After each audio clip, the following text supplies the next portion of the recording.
Thanks for tuning in to another episode of Brew Roots, where we tell the stories behind your favorite beer. This is Matt, and joining me, as always, is Sound Guy Ryan and Erica. You're wrong. Yeah, Erica's not here today. It's just Matt and I. We're going to banter for a little bit, and then we're going to get on to a kick-ass episode. Yeah, who's it with, Ryan? We got Dino from Vitamin C. That's right. Erica should be back in the next couple of weeks. It's wine season at Beer and Wine Hobby, which is one of our amazing sponsors. So if you want 10% off your next order, make sure to use our promo code BrewRoots, which was a selfish plug. It is kind of selfish because we already say it later in the, episode and stuff. Yeah, but it's wine season, and that's important. Yeah. I've definitely utilized the wine grapes there, so have you? I can vouch for it. They have excellent selection. Yeah, I've never done it, so maybe we'll do it this year. I'm gonna take your word for it. Definitely. It is the best season for beer. We're after Labor Day, and I am seeing the Oktoberfest. I am seeing all of the fest beers coming out, and I am so excited for it. I know. I'm really excited for tomorrow's event over at Sylvaticus. That's right. 4-year anniversary. Congratulations, crew. It's awesome. One of our favorite breweries, no doubt. Yep, absolutely. So definitely pre-order your spot, your ticket, all that good stuff. Go to their Instagram, Facebook, etc., and, do your thing. That's right. Yeah, so we're going to be there tomorrow. I know that they have a 4-year commemorative Stein that will be available for sale. So if you haven't pre-ordered it, don't be disappointed if they're sold out. We're just saying, Yep. I would suggest pre-order. It's happened to me, so don't be me. Yeah. So other than that, I know that I will be kegging my Brave Noise beer that I brewed with Jenna from Wormtown, Erica from the Brew Roots podcast, my girlfriend, and my friend David. It was a lot of fun. Ryan, you going to be there when we keg it? I'm going to try. That's right. Because we're going to have an Oktoberfest of our own, Brewtoberfest. Brewtoberfest? Brew Roots Toberfest. Yeah, that's probably more original. Yeah, I'm sure somebody's been Brewtober. Brew Roots Toberfest. Yeah, Brew Roots It's official. Toberfest. That's a mouthful. Yeah, it's a mouthful. Yeah, but I'm very excited for this week. I actually drank my last can of Vitamin C beer over the weekend. Oh, did you? I still have a couple left, I think. They hold up. They hold up. Yeah, I have a sour, and I probably have like an IPA. Yeah, I had that blueberry pancake one. Have you had it yet? No, I haven't had the blueberry pancake, so that means I probably have 3 left. You should try the blueberry pancakes. For someone who doesn't like the pastry sweet style stuff, they execute pretty well on it. All right. Just saying. Okay. Yeah, but other than that, I've been super into pale ales, and it's weird. I've been obsessed with off flavors. Why would you ever want to be obsessed with off flavors? Obsessed with off flavors and how some styles use off flavors to their advantage. I was talking about this with Jenna. We were talking about there are certain styles that some off flavors are just inherent of those beers. So I've been doing a lot of research about it, and I need to interview brewers about off flavors. I think we need to do an off flavor episode, like a true, when is it okay to have an off flavor and when it's not okay to have an off flavor. That sounds like a round table episode. It sounds like a round table episode. Because there's probably multiple opinions. Oh, and yeah. multiple kind of, rules that certain people follow. Yeah. So I think that would be interesting to kind of hear what everyone's opinion is on it. Is it okay and how they approach it differently. Yeah. Is it okay to have a naturally induced off flavor? I mean, as someone who doesn't know a lot about that stuff, I'm just going to say probably not. But clearly it must be. I thought probably not either. And I still think probably not, because I'm sure we're going to have some listeners who'll be like, it's never okay. And I want to ask some of our I think it'd be cool to have professional brewers, some homebrew people, like Phil Bond from Strike Mash Boil. Yeah. Yeah, I think that'd be awesome. I'm probably the only one, though. Yeah, probably. I mean, and me. I mean, I think it'll be cool. Yeah, but Oktoberfest coming on. Support those breweries that have an amazing Oktoberfest. Also, if you want to support us, we have some avenues that you can do so, and Sound Guy Ryan's going to tell you right now. www.patreon.com/The Brew Roots Podcast. That's right, and it's not The Brew Roots Podcast. It's just /Brew Roots Podcast. Yeah, I know. But we want to be proper. The Brew Roots. Yeah, we had a couple subscribers recently, so that's really awesome. And we are going to be selling some stickers that I had designed very recently. I'm very excited. You know about them, Ryan. I know about them, and I'm not excited about it just because, he doesn't love a spaghetti. I don't. Well, yeah. Well, there you go. that's all we're going to say. Spaghetti. Spaghetti about it. Well, enjoy the episode with Dino, and we'll catch you on the outro. Cheers. All right, so we are in the South Shore, and Ryan and myself were born and raised North Shore boys, but that's okay. My mom grew up in the South Shore in Cohasset, so... Oh, cool. That's nice. I guess it's in me by blood.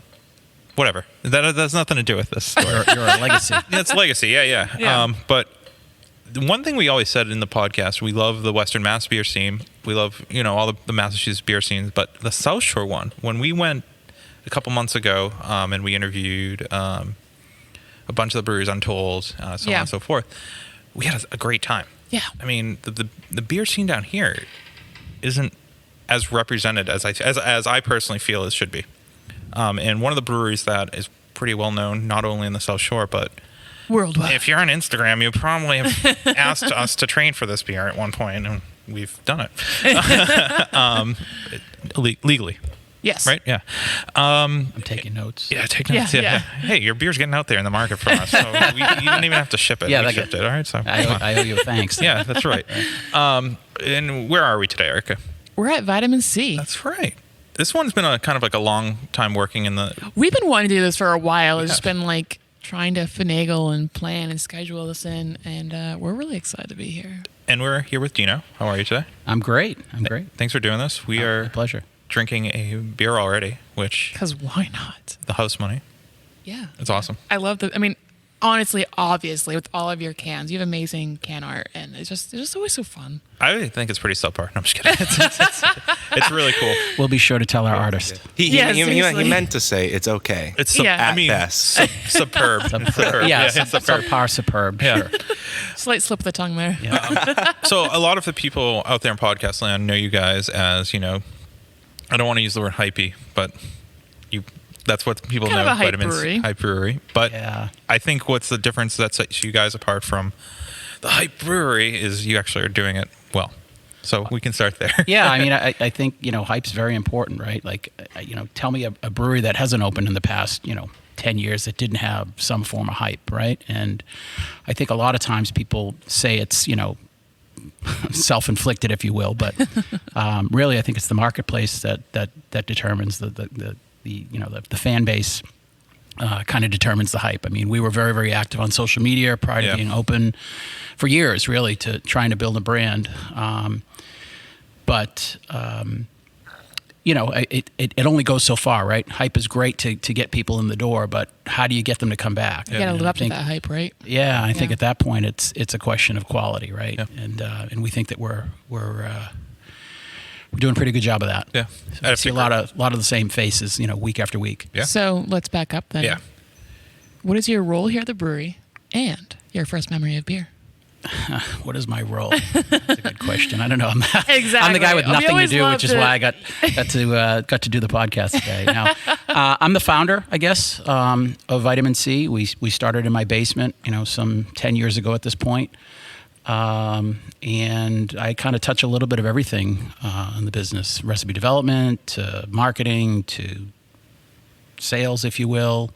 I'll jump on and pour beer if I have to. I'll work the parking lot, whatever it takes, really. I think I've seen you do those last two. Yeah. Oh, yeah. That's pretty much where you'll find me. My girlfriend, that's the owner. He's working behind the bar. Like, yeah. You got that at every brewery now, though. So. Yeah. I do it as long as they let me do it. And then they're like, all right, get lost, will you? You're in the way. And your first memory of beer? First memory of beer. Wow.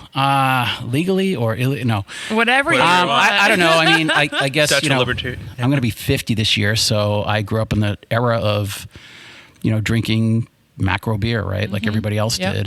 And I couldn't tell you what my first experience with it was. I probably don't remember. It's been so long, but I'm sure it was probably in my teen years and experimented and probably hated it, but did it anyway. So, and then started homebrewing back in 1991. I was 20. Oh, that was a great year. Was it when you were born? Yeah. Right. And I was 20. So. Yeah. It's okay. I was one. That's another story. Yeah. But I, had these aspirations of making homebrew, and the beer was terrible, right? So did that for a while, and then just kind of put it down and revisited it like I said, about 10 years ago, and had a much better outcome this time. Yeah. Would you say that's because the home brewing in general they have better ingredients at that point, they have better options, or was it just your mindset and you just were better? It actually, pretty simply, it's just I didn't know what the hell I was doing. Yeah. Oh, okay. Back then, I was like, I'm going to brew beer, and it's like, okay, you boil your wort and you know, throw it in a carboy and wait and Hope for the best. yeah, which it tasted like bad homebrew. Yeah. Right? So. What did you do in that hiatus of home brewing? And then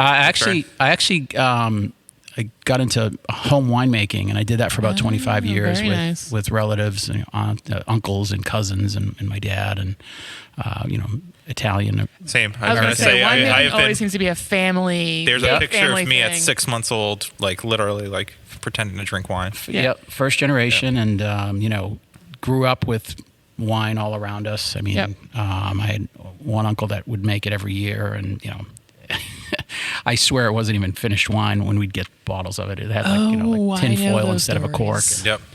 It was like just drinking must. And I was like, well, we can do better than this. But But some of the best memories. absolutely, Yeah, absolutely. yeah. And like that, the smell of wine fermenting, Oh yeah. in the cellars, it's just, it's one of those things that I can pick up on it, and it's like it's ingrained in me. Yeah. Same. Yeah. That's crazy. Yeah. It really is. It's like such a great smell, So the rotting fruit. I know. Yeah. I know. But it is. I know. I have 5 gallons of Sangiovese in my basement right now, so it's like I'm ready for. Yeah. Yeah. So you return to home brewing. Yeah. Return to home brewing.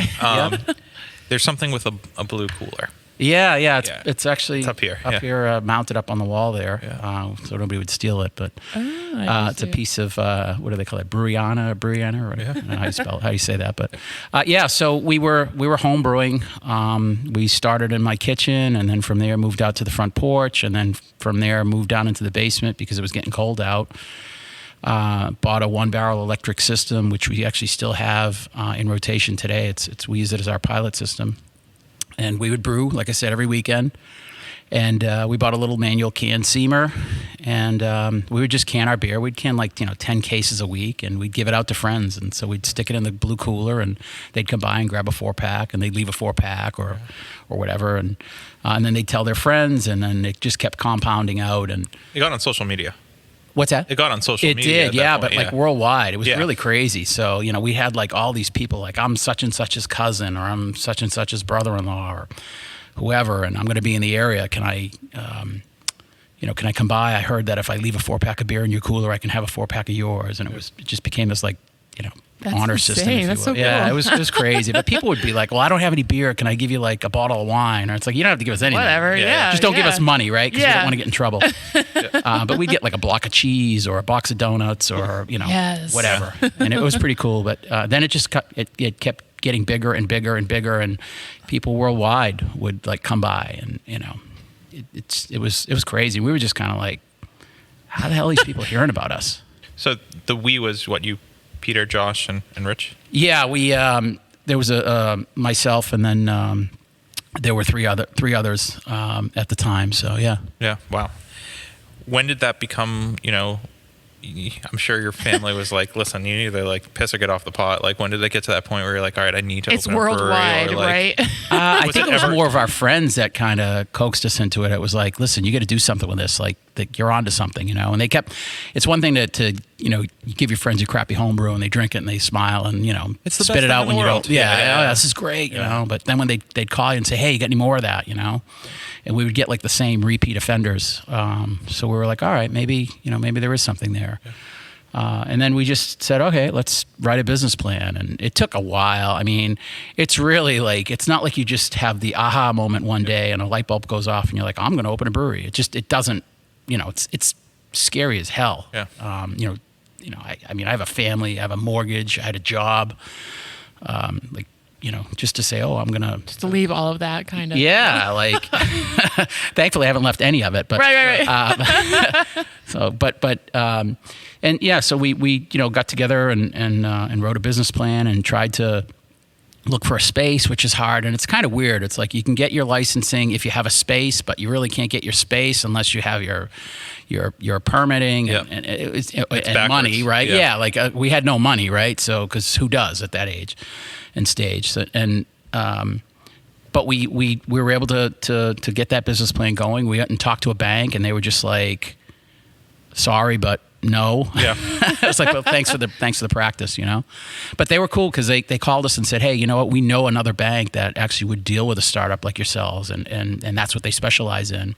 And they put us in touch with them, and you know, within 20 minutes, they were like, yeah, this is what we want to hear, and let's do it. Yeah. Nice. So that was really like, wow, you know, like wow, I you know, This is is this real. real? Yeah.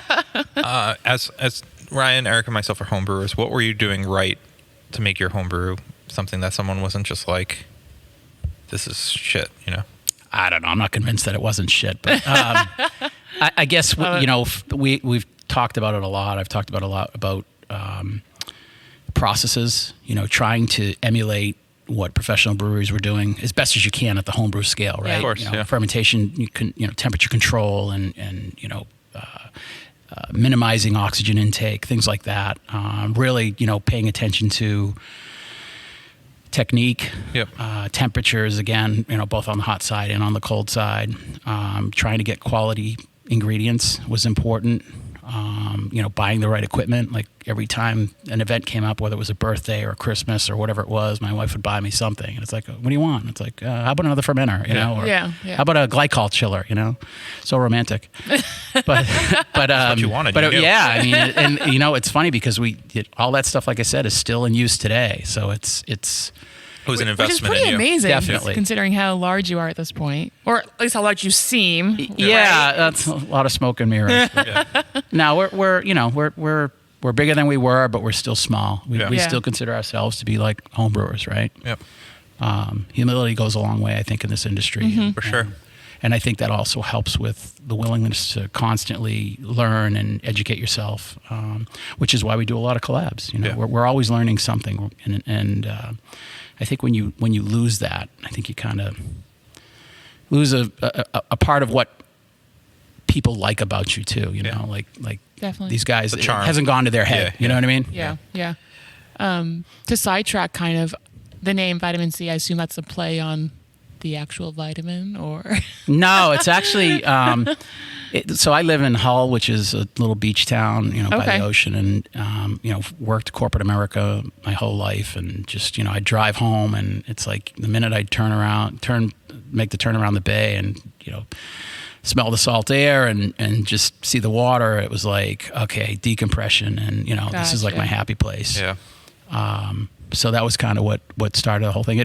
The term vitamin C was back in high school. I had a business project I had to do to create a fictional business, Yeah. and it was going to be Vitamin C Surf Shop at the time. Oh, get out. because I Cool. was a Nice, surfer. And nice. yeah, I know, crazy, right?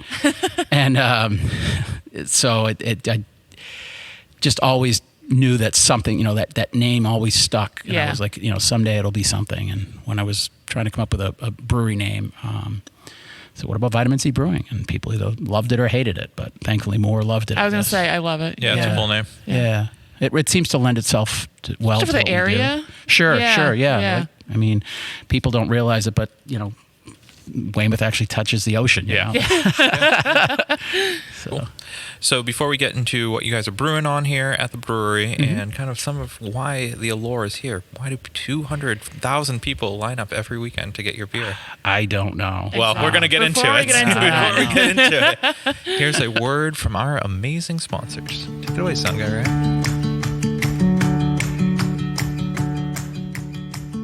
Did you know that your favorite Massachusetts breweries use hops from a local family-owned hop farm right here in Massachusetts? Our friends over at 4 Star Farms are there for you whether you're a commercial brewery or a small batch home brewer. Make sure to head over to their website today and get your hands on some of the best and freshest hops available locally. Cheers.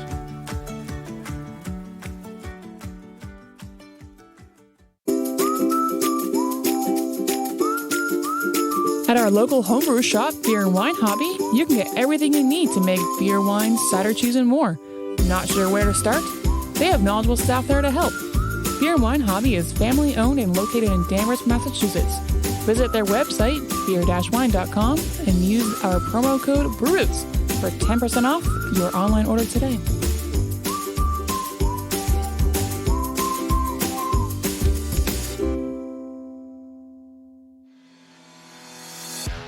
Shirts on Tap is the box subscription service for craft beer lovers. Each month, Shirts on Tap partners up with 7 different breweries from across the country and collaborates on a sweet custom shirt design.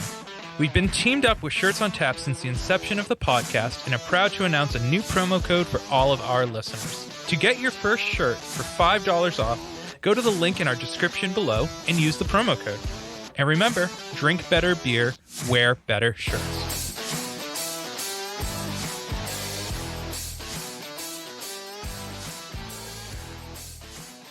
All right, so believe it or not, people out there in podcast land, those breaks are usually like 5 minutes and we lose track of what we're doing.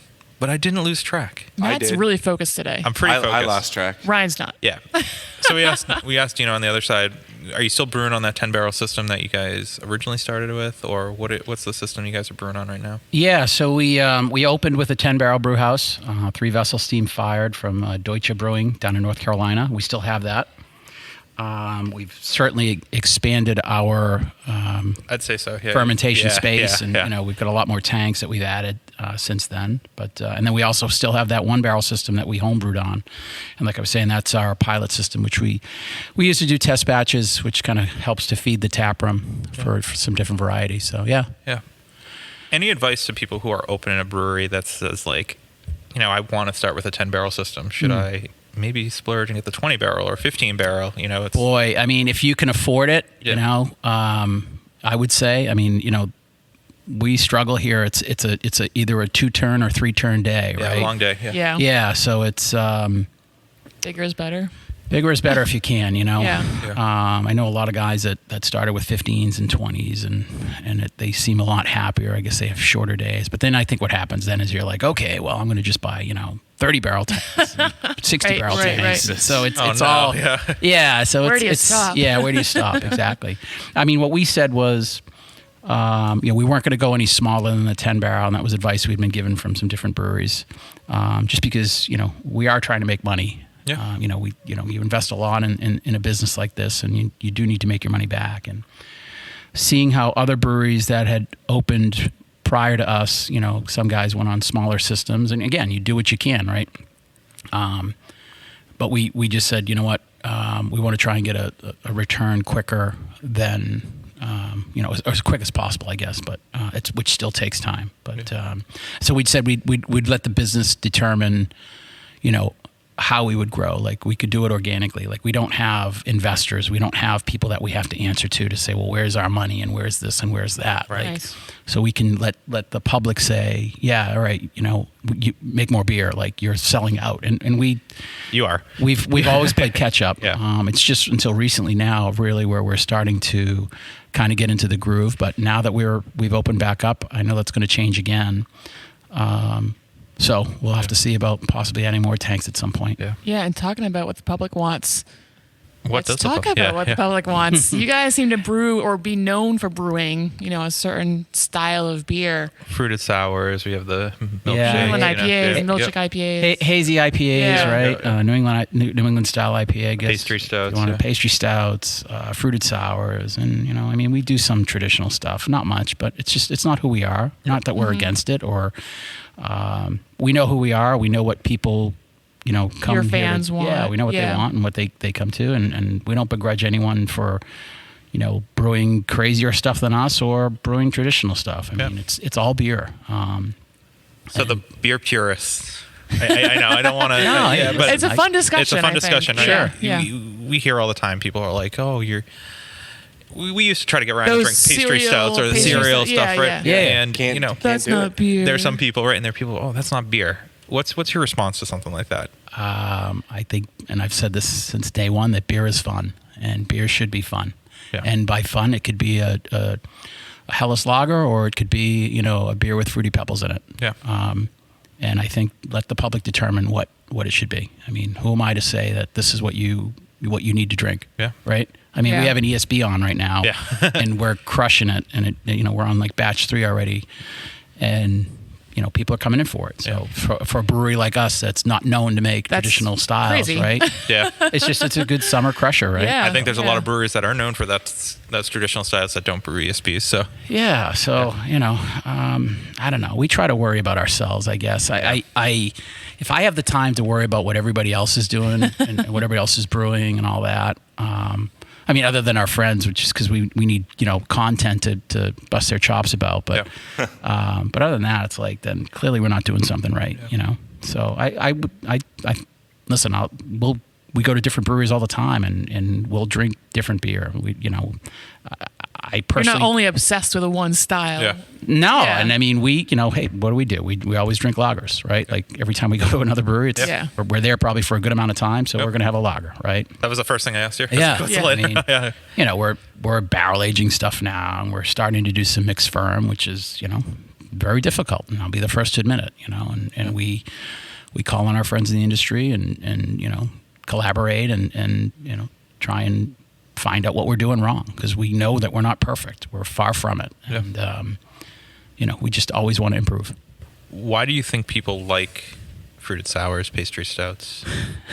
Beer that doesn't taste like beer, or beer that's not beer. Yeah. No, I mean, I think, honestly, there is a fun aspect to it. A lot of them have different colors and things like that, so it photographs well, right? And that's True. Listen, let's face it, right? Oh, That's what people are doing, right? Yeah. It's why our Wi-Fi can't keep up with everything in here. But, I think people, we assume that everyone comes in as a beer snob, right? But they're not. I mean, someone has to start somewhere. We all did, and maybe that's something that will get someone to try a beer that they might not like beer, or they might not like IPAs or whatever it is, and it's something that's different, and it's if it sparks conversation, great. Then you're killing it. Then we've done our job. Yeah. Right. So coming here on a Friday, it's a difficult thing, right? It's busy. You guys have long lines usually. Is that because you are offering a beer for everyone? Boy, that's a good question. I think part of it is if the beer were available everywhere, then why would people have to come here, right? Yeah. Or why would they have to come with the frequency that they do? I think part of it is that we're constantly rotating our beers. We don't have a flagship per se. Every week we release 3 to 4 different beers. Is that a scheduling nightmare? No, I try to do it like way in advance, Yeah, it's like, shit, I forgot something. What did I forget? Oh, I forgot the schedule. What are we brewing tomorrow? Yep. But I think that's got a lot to do with it. And I think, again, the quality's there. I think people are happy with the product that we're putting out for the most part. And yeah, I would say I can't say that we have something for everyone, but clearly the purists are probably going to scratch their heads when they come in, and that's fine. I mean, we're trying, we're doing what we can, and we'll get there. Like we have that flexibility. We're trying to introduce some more traditional stuff. On the smaller systems. I mean, listen, the ESB flies on draft, but can I sell 300 cases of it? Probably not. Yeah. Not in this year. So we're lucky that we have that flexibility to be able to do both. Yeah. It's like with our stouts, our pastry stouts. I mean, we started bottling them because we just couldn't. Be honest with you, we just couldn't make money with all the adjuncts and the time and the handling that goes into it. It was a nightmare trying to can those, and then they just didn't move the way that the bottles move. So now we can commit to a smaller amount. It still takes just as long, but we can move the product. Yeah. And that's bottle versus can, which is so weird. Yeah, I know. right? Seeing it in a bottle almost it sells better, like you said. Yeah, It's like sexier. I don't know. Yeah, right. But only for the like ooh-ah. stouts Yeah. and like things Oh, yeah. and Oh, my- porters. yeah. It's Mm-hmm. funny. Re-fermentation with fruited sours. Ooh. It's an industry issue, right? yeah, You- sure. But some people think it's like okay Charming. and charming. I don't think it's charming. I don't know why. I'm sure we see all the same memes that you guys Yeah. see. Oh, the yeah. same clips. Have you guys had issues with that? And how do you We've- deal with it? We've been pretty lucky. We had a situation with a few cans at one point where they were sent out for a festival, like an online festival, and You can't control that. I really. can't Yeah, control yeah, where yeah. they went Where after they left, left. and it was like 2 months later, and It is what it is. It was a handful, and we got through it. Yeah. But I think overall we're in pretty good shape with that. I mean, we take care of the beer. Yeah. You do. To make sure that it doesn't do that. Yeah. That's good. You'll see there's like out in the production area, we have like a little wall of all of our fruited sours that we've canned that are up high in the high heat, 100 plus degrees out there. And that's kind of our bench testing. Yeah. You know? Do you ever have one explode up there? I just feel that'd be like hilarious. No, that's a good thing. So that's why we're like, all right, we must be doing something right. Yeah. That is like, that's good. These cans have been sitting there for 3 years and they haven't exploded. Like, we sent this one out and, a couple weeks later something happened, And then you'll get someone who will call you and say, well, I don't know what happened. It's like, oh, well, where did you keep it? Well, it's right under the window here, right on my dry bar. And it's like, it's been in my black car all yeah. summer. Yeah. So you kept it in a greenhouse is what you're saying. Yeah. You're right. That is the ideal place. Would you want to drink it like that? Oh, you just put it in the fridge. It'll be fine. Yeah. So it's we've been pretty fortunate. Yeah. You've mentioned a couple of times collaborations. I think you guys do collaborations really great, actually. I think yours are true collaborations. You have breweries in here to work with you and brew a lot of times. And during the pandemic, you know what? I 2020, you have any excuse. Oh, yeah. If you want to call a collab, resume a collab, you got that. But now that we're in 2021, I've seen that you guys actually work with the breweries, and it's like a 50-50 effort. I mean, you probably might not feel like it's a 50-50 effort. No, I mean that's the whole reason behind it, right? Yeah. Like we had a brewery in this weekend collaborating with us, and we enjoy spending time with other breweries and talking about everything. Talk about life. Talk about our families, our kids, whatever.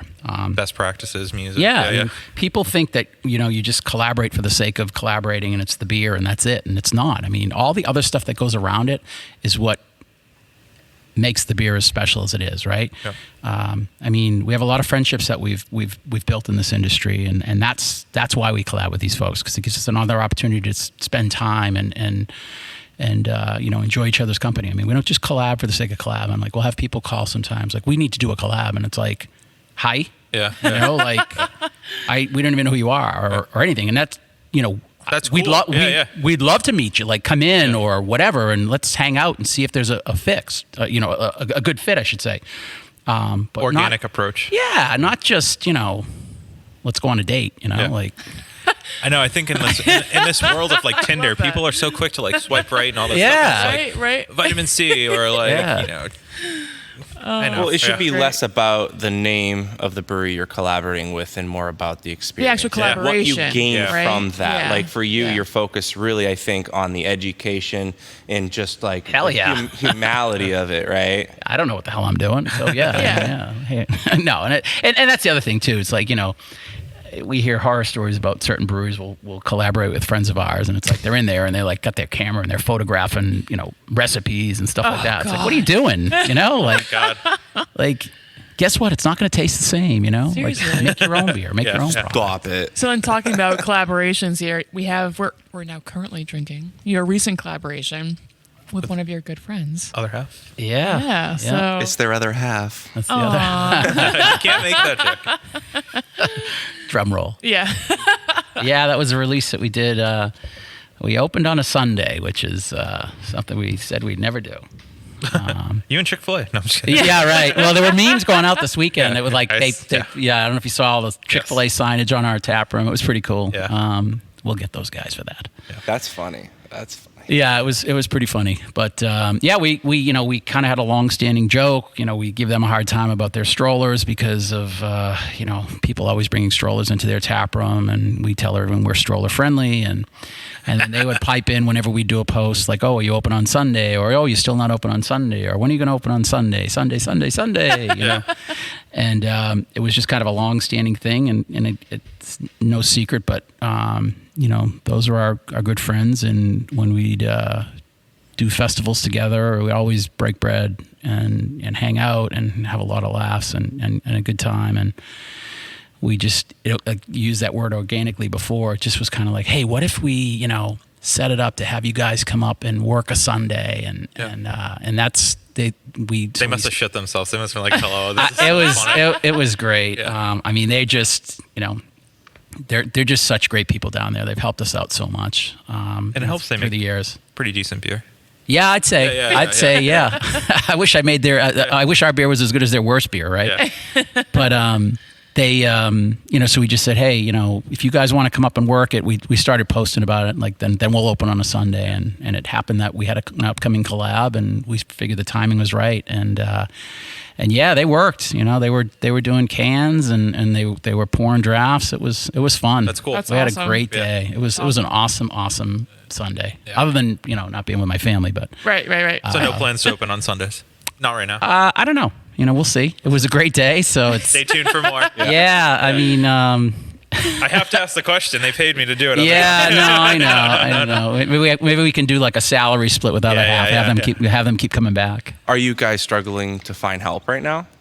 Well, I don't want to say we're overstaffed, but we're in a good place. good. During Good. the pandemic, we were able to keep everybody working. Wow. That's awesome. We didn't have to lay anybody off. We didn't have to furlough anyone.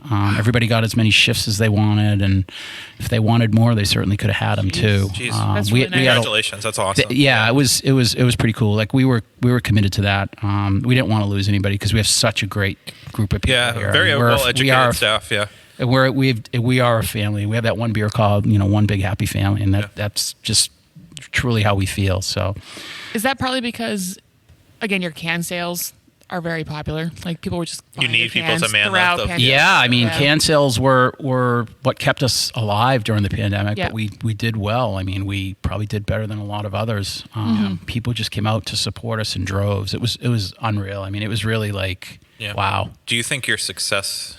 I hate to say, like, you capitalized on success during, like, the pandemic, but, I mean, you guys had been doing can sales for, like, 2 or 3 years before the pandemic, so it's like your bread and butter. No, believe it or not, we opened February of 19. Oh, that's we right. Yeah, you Closed March of 20. Yeah. So It was like a year. Our tap room was closed longer than it had been open. Oh, my God. Yeah. It seems That's like you- actually it seems like crazy you've to been think. around for so I much know time. it feels that Yeah, way. yeah. Well, we had a social media presence. We did collabs. Breweries had us in when we were still homebrewing. Yeah. And people that we had become friends with and helped us out and kind of got our name out there for us. And we've tried to do that too to help some other folks out. To kind of pay it forward. But yeah, I mean, we were selling through cans like crazy, and it was just like, what do we do? Like we're selling out in an hour or 2 hours. We need to get more tanks. Yeah. I'm curious, how did someone build a brand before you have a brand? But before we do that, sound guy Ryan, cue up those sponsors. Yeah. Hell yeah. Are you a solo artist, band, podcaster, or anyone else who needs recording services? Well, we got a place for you where your vision can become a reality. Welcome to Small Pond Studios, built by hand with heart and sweat equity by musicians for musicians. Go to smallpondstudios.io to reach out to get more information. And make sure you let them know that Brute sent you.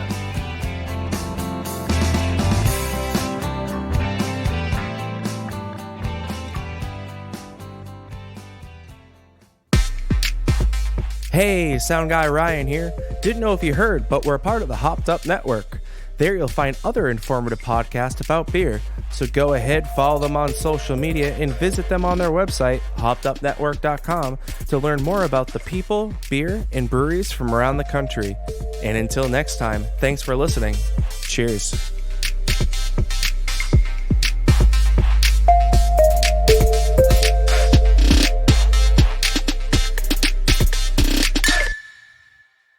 All right, so we are back. We drank a little bit too much in between that break, so we Had a forget great actually. conversation. Yeah, and that's going to be on our Patreon for now. So I'm curious. We talked to brewers, and they drink, a lot of their brewers here at the brewery because sensory, so on and so forth. But what are some brews that you've drank more than 10 of? Like through your life that you consistently go back to? I mean, I would say my my 2 desert island beers are an Allagash White, which if I see it anywhere, I have to have it. Whether it's on draft or in bottle shops, but In cans now. Yeah, Who right. would have thought that would have happened? I know, right? Yeah. And then obviously Roadhouse is one of my favorites. And we're fortunate that we have a good line on that we know someone that works for the importer, so Cool. they keep us Nice. Well hydrated. well hydrated. We see trends in beer, right? We were talking about trends. What do you think's next? I feel like you guys have your hands on the pulse of what's kind of coming. Boy, I don't know. I mean, what is a trend anymore? I mean, are hazy IPAs a trend? Like, I don't know. I don't know. I think I it's don't a know, style right? now, right? I think don't it's a see it thing going now. anywhere, right? You're right. I really don't. I think, and if I hate to call it a trend, but I think lower ABV beers. I think that's the big thing. I think Yeah. We love that. So it's figuring out how to make a hazy boy that's lower. like Notch was way ahead of the game, right? Yep. I mean, just how do you make a 4% beer taste like it's a 6% beer, and have that body, that mouthfeel. We've been messing around a lot with that lately, and we want people to be able to come here and enjoy a few beers and not get croaked. Plain and simple. Yeah. You have 2 8% beers, and you're Croaked, like, I like where it. am I? Yeah, Speaking of low ABVs, I guess seltzers really Seltzers, I aren't. was Yeah, about but to say, seltzers. yeah. What's your opinion on them? I don't want to tell you what we're brewing today. I was going to say, Yeah. so what's coming up but, next? it may be clear. So Yeah. Oh, that's cool. A clear yeah, beer. like, listen, clear beer. yeah, We're like cool. crystal. Crystal. It's hop water. What is it? Zika or Zima? Zima. Yeah. We're doing like the new Crystal Pepsi. Cool. Yeah. Crystal IPAs are the new thing. That's the new trend. Yeah. Crystal IPA. Guys, please call it that. Actually, yeah, we've messed around with it during COVID. That gave us the opportunity, not having the tap room open. We still kept the pilot system going and did a lot of fun things. And we did some seltzers, which were well received. We got them out to market, just to kind of test them in kegs, and they seem to go really, really well. We're actually working on a hopped seltzer right now. Cool. Yeah, a dry hopped seltzer. Cool. So that will get canned real soon. Yeah, I've seen like hopped water. Yeah. So, I mean, it's hopped great. seltzer, It is that's actually the good. next It's thing, really right? unique, right? Yeah. And fun, and there's that word again, right? Yeah. Bad word. So much fun. Yeah. But yeah, and obviously fruited, and I mean, listen, it's no different than beer, right? Yeah. You've got your Yeah. macro seltzer, and why not have craft seltzer? Exactly. And if Exactly. listen, we have people that come in, and it's out of necessity too, right? Like we have so many people that come in and say, hey, do you have anything other than beer? Right.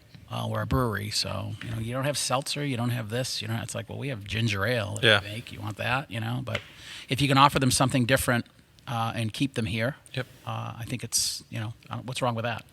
Yeah, definitely. So I did remember the question that we teased in the outro. No way. I did No way. actually, yeah. So the question is how did you make a brand before you actually had a brand? Yes, very nice. Good Yeah. job. Love it. Yeah, I'm impressed, I actually. it's one thing I read. If you're like dementia, to avoid dementia, you have to remember what you were questioning, that right? what Like it no. is? You have to if you're forgetting something, you have to think about it and get to the point where you're there to help brain activity. I read it once. Oh, okay. I don't know if it's real. But yeah, how did you guys Anyways. build That's the question. Yeah, No. how did you guys build a brand before actually having a brand? Well, a few different ways, right? We were very, very active on social media, right? Which is great because it's free, Yep. right? So listen, it's a good post tool. away. It's a good tool. It has its ugly side, but it certainly has a lot of positives in it as well. And being able to show photos of the things that we were doing and our growth, if you will, it got people excited. Yeah, it was cool to see your journey for sure. Yeah, I mean, and I one of these days I'll have to go all the way back to when it started, but probably a lot of pictures of other breweries. There's a lot of drinking, testing of other people's Yes. beer, but so that was big, and then we went out and had stickers and pins and things like that made, and T-shirts and hats, and we would give out a lot of that stuff to people that were excited, or and they'd see us at festivals and come up and talk, or they'd see us in other tap rooms, or and like I said, it just and we were approachable, right? We're just regular people, and I think people really latched onto that and said, hey, we're rooting for these guys. Yeah. They're just regular folks. And You guys have brand ambassadors without actually employing brand ambassadors. yeah, it's pretty I cool. think that's the Or why? smart way. No, I mean seriously. Yeah. I mean, yeah. why a brewery in Weymouth, Massachusetts? There's 200 plus breweries in Massachusetts that anyone could say I and want to. New England. In New and, England, like, right? yeah. I mean, we have the Alchemist, we have Sam, so on and so forth, right? And people are in Weymouth, Massachusetts. I mean, if you were to say go to Weymouth, Massachusetts, Why? Yeah, why Weymouth? Right? Why? Why an industrial park? Why? in Yeah, but Weymouth? why? I mean, I think I'm going to be 100% honest with you. If the people who live in California are like, I'm going to go to vitamin C, they'd be like, oh, this is where vitamin C is, right? Like, Yeah. We had a guy a couple months ago like come in and he was like, wait, this he like is delayed the his ocean? he Yeah. delayed his flight back to France so he could come here. It was kind of funny. That's cool. Really? Like, Good for you. You're like, dude. wheel away. Wow. Yeah. Thank you. Yeah, I don't know. I mean, is it the logo? Is it the product? Is it the scarcity of it? Is it the people? Is it the maybe it is the people? Yeah. You know, I mean, we constantly have messages on our POS system. When people can leave a review and all that, and it's always like people there were so nice, so helpful. Yay. And that's not me. I mean, yeah, I interact with people when I'm here, but like the people that are pouring beer or just walking around, bussing tables, whatever it is. I mean, you see throughout the day that people are having conversations and they're knowledgeable and they're nice and we think about things like, well, we give out a juice box to kids when we see them or a sticker or whatever, and I think that goes a long way with people. Do you think that's based? We were talking off air, both Italian, kind of going back to like Your roots. your roots. I mean, you were kind of raised with there's going to be too much food, right? And Yeah, that's sure. something that I'm saying. So if people want to attack me, come and attack me. But like, I think growing up, there was always too much food, and we were always offering it to other people. Well, we talked before, like how we said that this is like a family here, right? Yeah. And this is like people coming into our house or into our home, I should say. So yeah, I would say, culturally, that's probably a big part of it. Yeah. And, we try to help others, and it's become a really cool gathering place. We have a lot of industry people that come through, and spend a lot of time here, and it's nice. I mean, it's a fun place for them to hang out, and you see the seating in here. I mean, it's very communal, and that's what we wanted when we built the place. So, I think it sounds weird, but I think people like us. Maybe it's weird saying it, but and I think that probably helps. And I think we're approachable. We respond to customers. We respond to their concerns. We respond to their Praise. questions. Well, we don't believe the praise. To a point. I mean, we're not going to deal with just nastiness and just hatred. I mean, it's just not. What you do? Well, you can't do anything about that. No, I mean, what do you Yeah. There's people that make a living just Trolling. yeah. And that's they don't even make a living doing it. That's the best part. So speaking of trolling, there's some wonderful apps such as Untapped and Beer Advocate. What are your opinions on those apps? Reddit? I had to Instagram? laugh. There was like a thread on Beer Advocate about us like a year before we were open, and they were talking about us, and it's like people were just like, well, we hate their name, and it's like, where do we get their beer? And it was just like, listen, I don't care what you say about us, just keep talking about us, talking right? about Yeah, Yeah. right. It really got out there, and Untapped, I think, is another one of those things where you got to take the bad with the good. It certainly helped to, we have people that come in from out of state or from different countries, and they're like, well, I want an Untapped, and I just do a search for the highest rated breweries in were the on there. area, and we're on there apparently. And, and if we see like, it can be a useful tool. Whereas like if you see similar comments about a specific beer, well, maybe there was a problem, maybe something that we didn't catch. Yep. So it gives us an opportunity to kind of go back. We're not scrolling through everything anymore. We just don't have the time to do Yeah. it. But I think that, it can be a useful tool in that respect. So you clearly understand social media. I mean, you built a brand through social media up to where it is today. What's the worst social media for you guys? I mean, what's something that you just are like, wow, we are getting killed on this, or... We put out a blue beer one time. Yep. And And why was that a problem? I mean, why do people give you shit for that? I don't know. Just... Beer's not blue, Matt. Well, we didn't tell anybody it was blue, which was, that was done on purpose. Oh, surprise. But that was a fun beer, and you know what? That beer was based on friendship and experiences that we've had with other breweries. Where, like I was saying before, when we go out to festival season, you're pouring beer all day long. And it's like the first thing we do when we're done is go find dinner and go find a tiki bar, if there's one. And we said, wouldn't it be fun to do a beer with blue spirulina in it and have it be cocktail inspired or tropical drink inspired. Which I think more breweries would do that. I'm going to be honest with you. We talked about trends, Yeah. right? Like I think that there's more to come with that. You know, it's weird.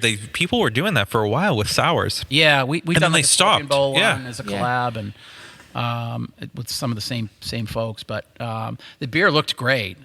We were a little heavy-handed with the coconut, I think, and I think if I was to do it over again, I would probably make it a sour as opposed to having it be a double IPA, because I just think people wanted to.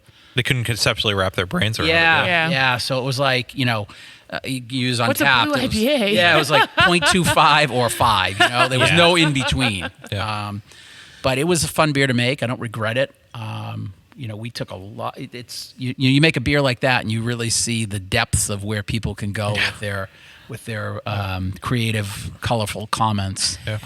I might go back and look at this. Find it. This is fun. We should have you read a bad one review of it and respond to it. I would rather not. No, you don't have to.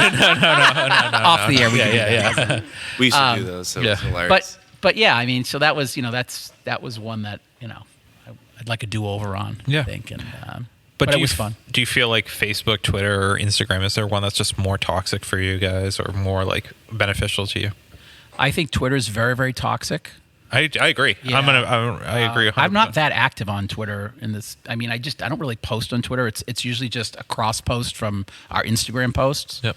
I tend to like Instagram the best. Yep.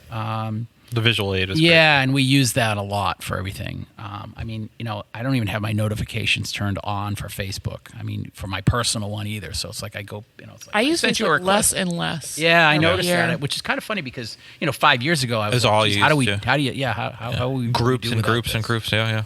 But I wonder, I wonder about breweries, like if things continue the way that they're going with all the, trolling, if you will. Do we get to a point in the industry where we stop using it, or, what would happen if a brewery turned off? I had this conversation with someone earlier today. That's an interesting Like what would idea. happen if breweries just didn't have commenting, and just used it as a post, because technically it's a business, right? Yeah. What if you just used it as here's a factual thing. We're putting out this beer today, and that's that. Yeah. I'm sure people would still troll you in the different beer groups and things like that, but Yeah. Yeah, it's an interesting thought. Yeah. I don't know. It's interesting. Yeah. All right. So, Dino, we want people to come to your brewery. Yes. Not that we really have to advertise where it is. I think a lot of people know it. But for our listeners who don't know, where are you guys physically located? So we're at 30 Moore Road in Weymouth, Mass., which is kind of funny you say that because we still have people that come in that live in Weymouth and are like, I didn't know there was a brewery. did you guys just open? Yeah. Like, oh my God, you were here. Yeah. Really? Wow.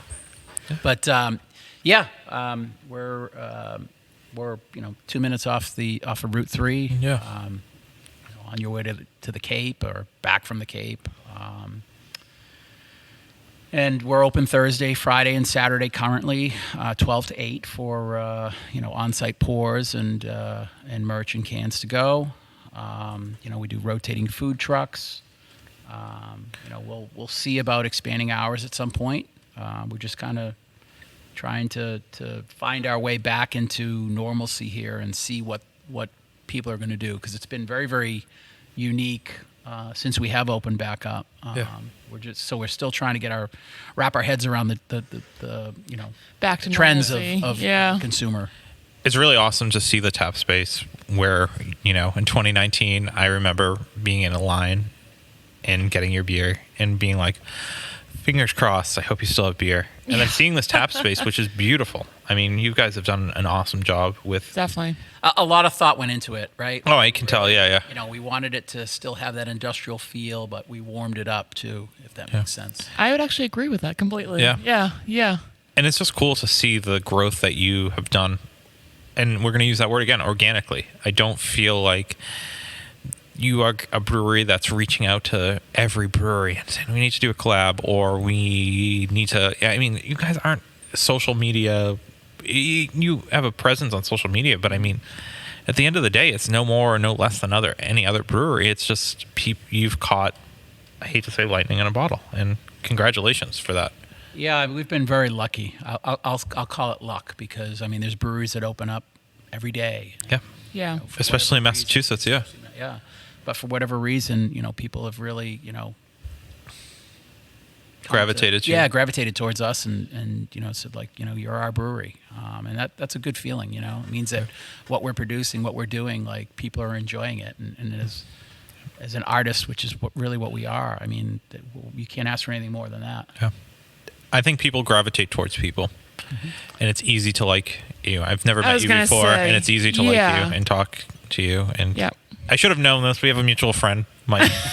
Mike's the man, and he knows he's going to listen to this. And he's like, "You're such an asshole for mentioning," but he's like, "Dino's the man," right? Like, but honestly, I mean, I've been excited to do this interview for a while, not just because like the Vitamin C name, but just because what I've heard of you from other brewers. We're trying. Keep on doing what you're doing. Yeah, I mean, keep on doing it, man. Honestly, like, it's really cool.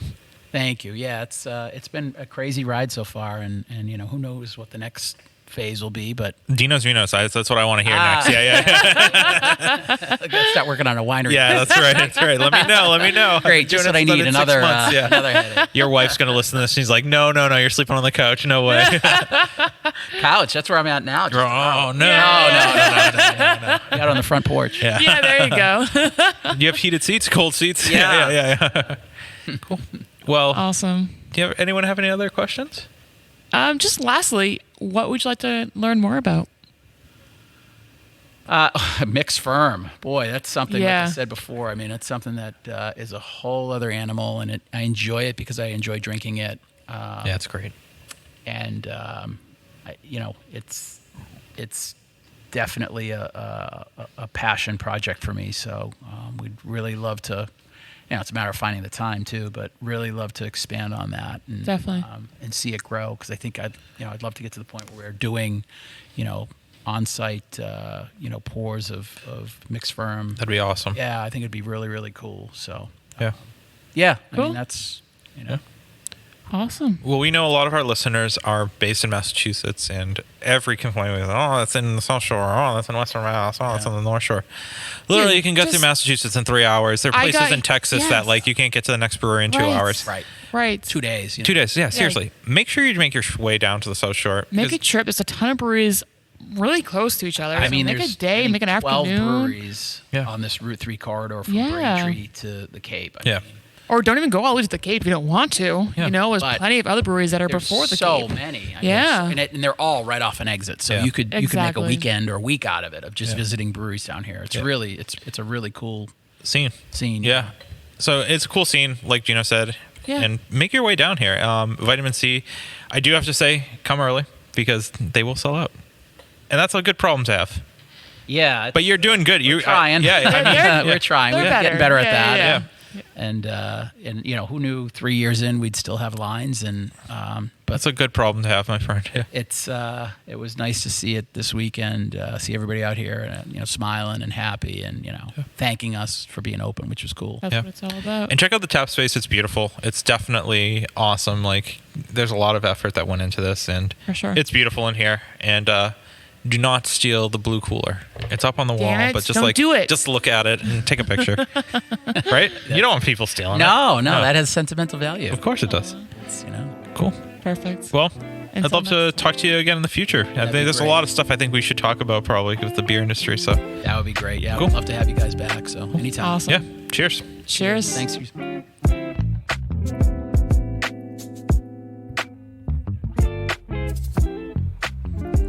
Well, thank you so much to the Vitamin C crew. It was an awesome time. We felt like family when we were there. And Dino, you did an awesome job with the brewery, and the crew that you have is phenomenal. So thank you. Thank you for having us here, and I hope our listeners enjoyed the story behind Vitamin C. Yeah, and it was awesome kind of going behind the scenes and really like taking it all in, because every time you go there, there's so many people, it's very hectic. The beer's great, but it was nice just to kind of look around and take in how beautiful of a space it is and how great, the staff is, and just like take time with that. It was awesome. Yeah, so we definitely encourage our listeners to go out to Vitamin C. They are now open on Sundays, which in our episode, Dino said they never would. I think he said something like, never say never. Yeah, never say never. But they are officially open on Sundays, which is pretty awesome. That is pretty cool. So, yeah, Ryan, I'm going to give you a couple of, descriptors of this week's episode, because Ryan doesn't know who we're interviewing next week. Oh boy. Which he does, spoiler alert. But Spoiler. one of your favorite breweries, Yeah. True North Ales, their head brewer, Seth Barnum, Yeah. is an alumni of this brewery. It's Breakside Brewing. That's right. So yeah, we're going to just let you know. Next week, Breakside Brewing. Yep, just another episode in the 50 state stuff, and it was a good episode. It was fun. Yeah, Learned a lot. Ryan edited the hell out of it, so... Yeah, it was a lot of work. Poor internet. There's too many people using it. We have to limit the internet now. We do. No. We don't want to get into that argument. That's a joke. All right, so until next week, cheers.